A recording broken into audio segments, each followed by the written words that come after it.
I'm just gonna explain what happened.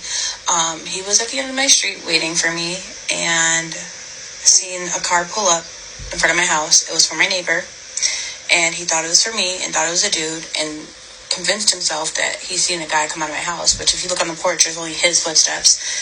And the lady that actually came from my neighbors was a white female, and if he would have looked, he would have seen that and this wouldn't have happened. But he is delusional and broke my windows because he was convinced that there was a guy here. And yeah, so that's what happened. And I did contact the police and I did make a report, and he will be going to jail for this, for anybody that's confused. That's pretty much the story.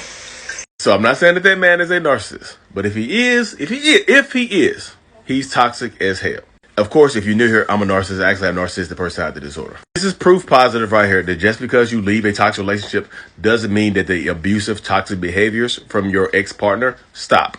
Sometimes after the relationship ends, the behaviors can actually amplify and get worse, i.e. him coming to her house, busting out the windows of her house and of her car because he thought he saw another dude there. He thought he saw another man there. He's stalking out her house, being weird as hell, being obsessive, and thinking that she belongs to him, like a lot of narcissistic and toxic people will do. I say this a lot of times, y'all, but narcissistic and toxic people think that you belong to them. They claim ownership over you and your body, your house, dominion over you. And even if they leave you for someone else, they cheat on you, have a baby by somebody else, do whatever, get married to somebody else, they won't allow you to move on sometimes.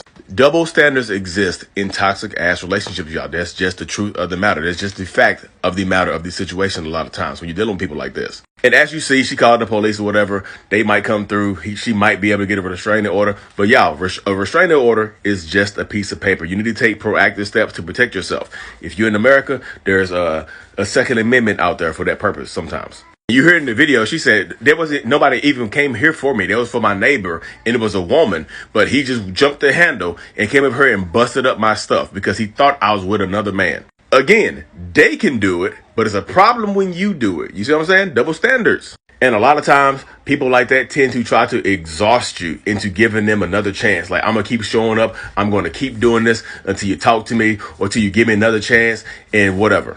And does it work sometimes? Yeah, it works sometimes because you get tired of dealing with it. You get tired of having to think, look over your shoulder, wondering if they park down the street, watching your house and things like that.